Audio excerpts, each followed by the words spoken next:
30. Olivia and the Words. I glanced over at the adults. They all huddled together and talked in low, serious voices like Mom and Dad did when they had something important to discuss and didn't want me to hear.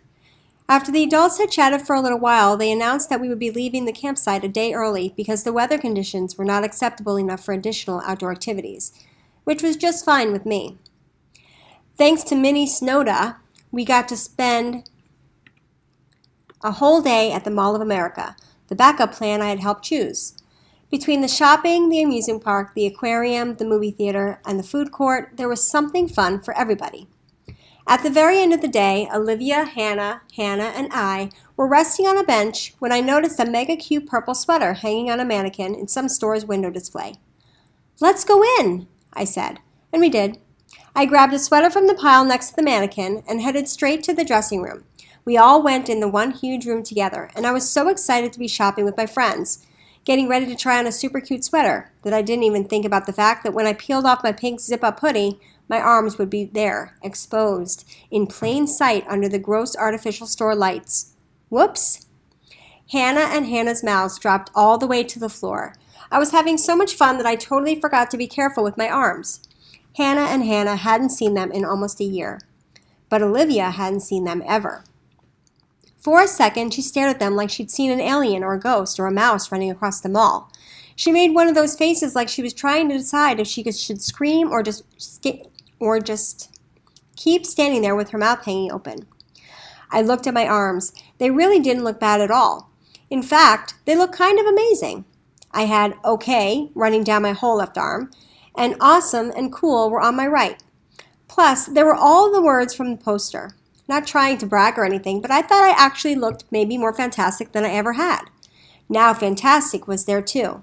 And I felt incredible. No itchiness at all. Finally, Olivia spoke.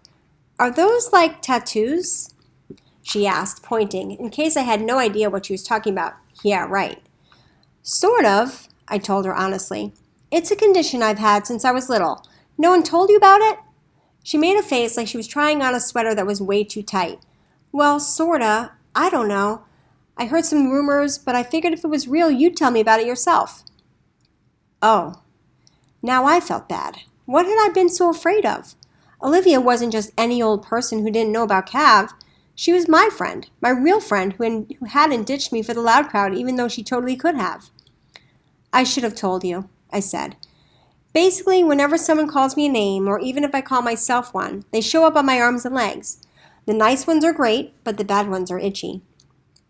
"Whoa," she said in a quiet voice. She stared for a really long time. "Whoa," Hannah and Hannah repeated. "Elise," Olivia said slowly, "this is like the coolest thing I've ever seen." "Really?" I leaned back so I could get a good look at Olivia. She looked like she really meant it, and not like she was just going to shout, "just kidding," and burst out laughing. So that was a good sign. "Sometimes they're not nice words like these," I continued. "Sometimes they're really bad." "I think they're cool no matter what," she said. "I was surprised at first, but I really think they're awesome." Awesome and cool were already on me, but they felt extra good as I let out a huge breath I hadn't even noticed I'd been holding. It felt so good to hear her say that. I was okay with her or without her, but I'd rather be with her. On the way back to the bus, Amy was being her usual noisy self.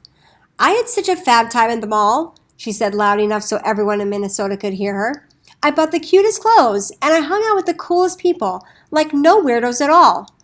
She was probably saying that to me, but I barely heard. That's what happens when you're surrounded by your own friends and your own happy thoughts. Before I could think about what I was doing, I broke away from Hector, Olivia, Andy, Layla, and Jashawn, walked up to Amy, and tapped her on the shoulder. "Question," I said. Her face looked like she smelled something gross, but I ignored it and went on talking. "Mr. Todd put me in charge of choosing some music to listen on the way home, but I'm not sure what's most popular. I was thinking maybe you could decide." She glared at me for a second, but then her face softened. "Well, I am way better than you at knowing what's cool," she said. "Yeah," I nodded. "Sure. So you'll be in charge of it?" "I'll be in charge of it," she said. "Thanks." I knew she liked getting her compliments. Who wouldn't? But maybe sometimes the words weren't enough. You couldn't just read them. You had to feel them too. Mysterious Notes, a fancy title, a crazy wilderness adventure, had helped me really understand my words. I couldn't give those things to Amy, but I could definitely give her control of the music. As my friends and I boarded the bus, I glanced her way. She was talking to Mr. Todd and the bus driver, and she was grinning from ear to ear. It was just music, but maybe for her it was a lot more.